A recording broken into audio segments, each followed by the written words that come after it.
Well, hello, my pickles, my snowflakes, my turtles, my Goldilocks, my no matter what club members. We're all here, and it's going to be a great day. Do you have your cuppa? I have my final cup of the day. Love it. I won't do that again. It's daylight. I've just completed my Uber Lyft day. So I began at 4:30 and stopped around 12:30. So I did my 8 hours of that. And now I'm home and I'm food prepping. We have our OMAD and we usually have it around 2. And so I've got it slow heating up in the oven for us. So anyway, my question to you today, it is what? It's Friday, January 17th. All right. So here's my question. Do you trust the process? Do you trust the process that you're going through with your food plans, your tweaking, your journey, the things that other people have given up that you've heard about, that you kind of think about, but then you don't do anything about? Do you trust this process of eating, this way of eating, this whole new lifestyle that could have started from standard American diet, moved on to low carb, high fat, moved on to keto under 20, and then moved on to carnivore? Or maybe there's a carnivish in between the keto under 20 total and the carnivore. Do you trust that process is something that happens to a whole bunch of us? That things you didn't think could happen way back when have happened? I mean, just think of what a big deal it was to give up sugar and grains. Remember? It was such a huge deal. I remember getting to after the first week, like when things could repeat themselves because you've already done a weekend and now you get to the Friday night the next week. What a big deal it was to give up sugar and grains, right? For some of us, the process of finding the alternative or artificial sweetener began because we wanted our coffee still to be a certain way. Some of us might have even continued with Coffee Mate. Who could that have been? Guess it was me. And so we still continue holding on a little gently to the standard American diet favorites, making room for them in those 20 carbs. If you came from the Weight Watchers background like I did, you still looked at the 20 total carbs as something you could spend, each day. I got 20 total carbs. What's it going to be? A lot of people aren't thinking, okay, so a cup of broccoli has 4 total carbs. That's a good thing. It's keto. It's broccoli. I'm going to have it. A lot of people still think, I got 20 total carbs. What can I still have that it still might be a treat? Maybe the chocolate, maybe some other things that had carbs in the wraps, maybe some bread, things like that. None of the zero, like the high fat things, but things that had some total carbs to them. Not the Quest bar with the net. And you know what I think about the Quest bar. Oh, you don't know what I think about it? It's a candy bar with the wig on it. That's what it is. And so we begin we get to the next stage of our journey, not even realizing that it could be a stage. I remember a year ago with the World Carnivore Month, and it's like, that is great for everybody. I really support everybody doing it, especially my Carnomad. He had asked me to do a video, so I did it, promoting it, even though I wasn't even there yet. Probably took a few more months for me to even, approach the word carnivish. I was still a slave to keeping my protein under 35 to 47 grams per day. What was I thinking? Oi! Well, so I started upping my protein and, the veg part, it didn't really become apparent maybe until, I don't know, summer of 2019. And then I realized that some of those veggies just weren't liking me anymore. They weren't liking me anymore. And how could I have had them all those years, decades, whatever, and never had an issue? And then suddenly, the gastrointestinal issue was like, oh my God. But I guess the better you do with your foods or towards a carnivore way of eating, the more something like that is going to irritate the stomach lining. Who knew? Not me. I was just like baffled at like how my big A salad no longer suited me. And it was like rough because I still miss that. And I still miss that, what did I call it? Like a taco salad with sour cream and butter lettuce and things like that. I miss that too. Those are the the big A salad with all kinds of veggies and the taco salad. I miss those things. That isn't it funny to miss like, what people hate eating when they're on a diet? Kind of funny. So I trust the process. Now that I've been doing carnivore for about 4 months, and each month I've put on from like a quarter of a pound to 1 pound gain. And I'm not happy about that, but I'm trusting the process. I'm also trusting, when I listen to Kelly Hogan, it's like, that's my girl. She put on those hard 20 and they did come off. So I'm trusting the process. A lot of people have like given solutions or remedies or what might work or what they think it could be. And it's like, it's just a mystery. It's there. I'm thinking because I was I was diagnosed with bone density issues, so osteoporosis, and it started as osteopenia like about 8 years ago and moved on to osteoporosis, that my bones were starving for protein and my body was starving for protein. And so I was kind of nourished by veggies, I thought. I thought my body was absorbing them, but as we come to find out, your body might not be absorbing any of the nutrients of the veggies. And that's why Dr. Georgia Ede, EDE, calls them anti-nutrients. And I thought, well, how did veggies get the anti-nutrient, name? Where's that from? But then I began to find that, like a lot of us used to eat an abundance of veggies, even those that still have some, but we used to eat probably a lot more, thinking that our body was absorbing all those nutrients, and they probably weren't. They were probably just going in one way and coming out the other, and nothing was absorbed. And well, that's an exercise in futility. Excuse me. And then maybe some of you felt like me.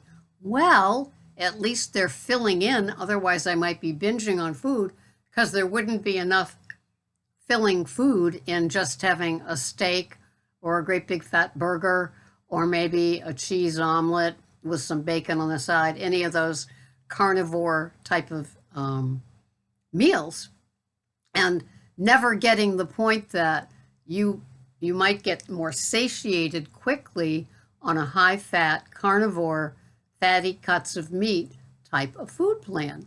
And because I never felt that satiated, content feeling from, or imagined having it with just meat, it just was a concept I couldn't really quite swallow, so I would keep having my veggies. And they're all gone now, even the beloved Brussels sprouts, it's gone. Almond flour, gone. So now it's a pizza. I'm delighted.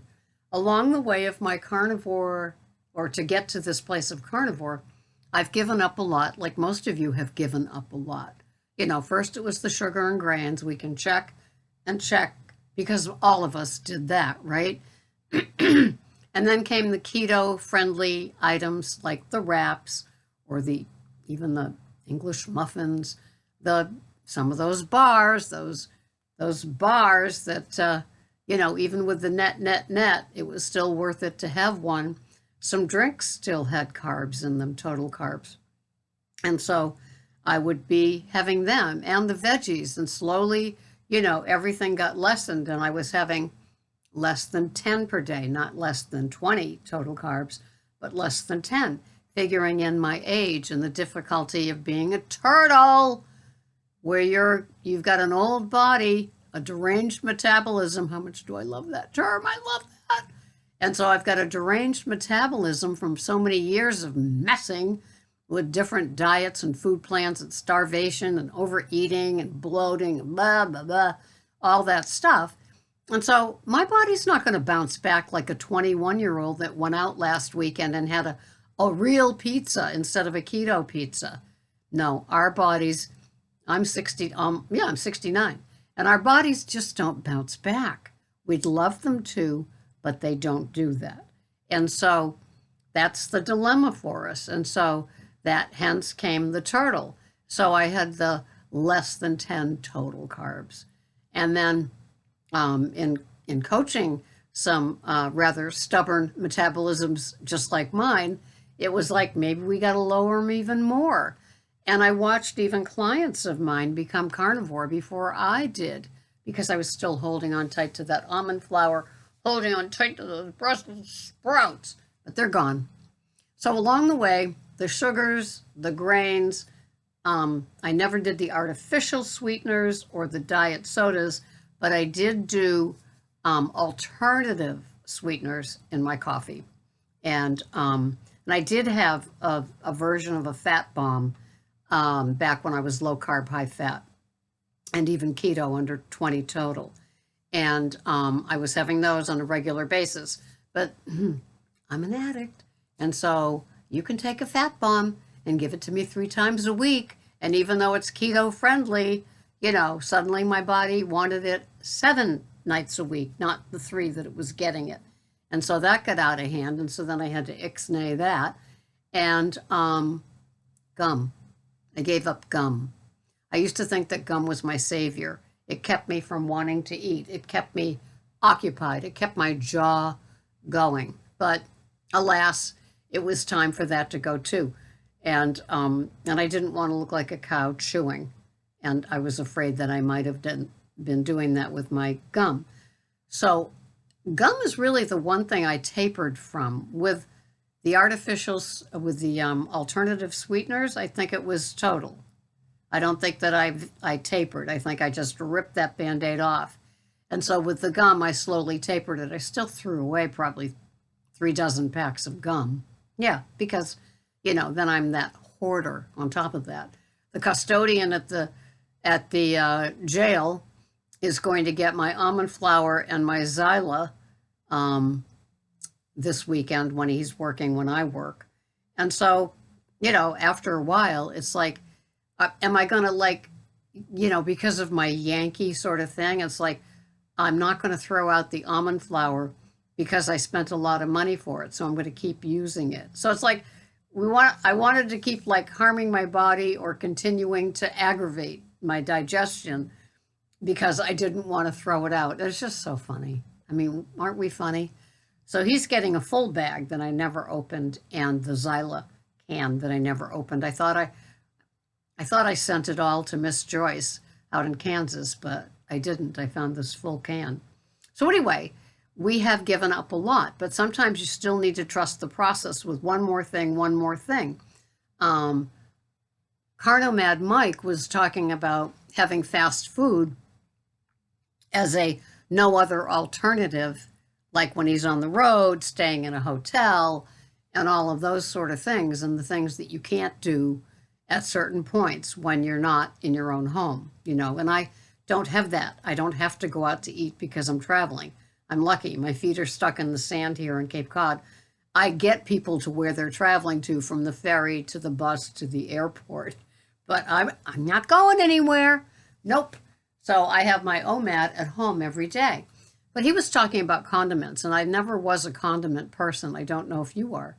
But relish is sweetened with sugar. Of course, ketchup is sweetened with sugar. Some people get the no sugar version. But then there's mayonnaise made with seed oils, like usually canola, things like that, unless you buy Primal Health. I think that's the one good alternative. So it's just an interesting sort of thing, because even with condiments, you'll find that there's some things, he said, don't expect any restaurant or fast food joint to give you a mayonnaise that isn't made with seed oil. And he's right. So we learn these things as we go along, and he wasn't willing to do that. I don't know how he said he's not. Did he say he wasn't a big mayo fan? I can't remember what he said, but he's aware of it, and so he portrayed his concern in his video about what to do if you're out, and you can't eat at home, and you're presented with standard American alternatives, right? So we just learn as we go. We trust the process. We know that we're not the first person that had to travel out of town and fend for ourselves. We just never paid attention to any of those videos because it wasn't about us, right? And then suddenly there we are in a 2-day, trip to someplace, and it's like, oh, what am I going to do? Do these fast food burgers, do they have fillers in them? Did they treat them with something? Is there something I need to know about them? Are they, God forbid, put in the canola oil fry-o-later? Who knows what happens to some of these things. I think I'd probably aim for Wendy's or maybe an Outback. Somebody said they do the In-Out burger. I know that Five Guys, when I do Uber, they say they use fresh ground beef every day, never frozen, no fillers. And so I don't know, but you need to do your research and trust the process of traveling, that you don't get derailed, because you're not a victim, right? If you're doing this food plan, you're not a victim. You need to do the research and take care of yourself. I did see that Sean Baker has a video out. Is peanut butter a protein or a meat or something like that? So that'll be interesting to watch too. Because if you want to find some dangerous chemicals or sugars in peanut butter, or in something like that, just check out peanut butters. They're horrific. The standard American Jif, Peter Pan, and Skippy's are like kryptonite. You don't need them. And then if you do get things like cashew butter, they're going to be loaded with total carbs. So, and cashews are a legume, which is not a protein. So we have a lot that we have to teach ourselves. We have to become detectives when we go to shop. And if you're traveling, you have to be twice the detective, because you might be going into the store to buy some things. I mean, they even have hard-boiled eggs for sale. You can buy like a 4-pack or something. So you can get coverage. You can go to a salad bar and get coverage with things like that. You can go to the deli and get things like that. So you could have ham, cheese, things like that on your carnivore way of eating with the hard-boiled eggs. So we do what we do. We trust the process. If you've gained a little something like I have from going from carnivish to all carnivore, I have some friends that tell me it's the portion control. You're having too much to eat. And then I'll watch some skinny twig do a carnivore, older person, maybe over 40. And she'll say she has 1.5 to 2 pounds of meat every day. And I'm not even topping out at 16 ounces. So it's a go figure. I'm just trusting the process, and I'm thinking that maybe if you did too, you can always field a question, right, and see what people answer you. And there's carnivore Facebook pages for just women or for both sexes. It's great. We are not alone in this journey. And so we will find out what works for us one way or t'other. And so thank you for watching this show. And I will see you the next time here on Pearls of Wisdom and Food with keto and carnivore and 0 carbs. Well, maybe a couple because of my creamer, my keto. But that's it. And so thank you for watching. My name is Sarah, and I'm so glad you're here. Thanks for watching. See you next time. Bye-bye for now.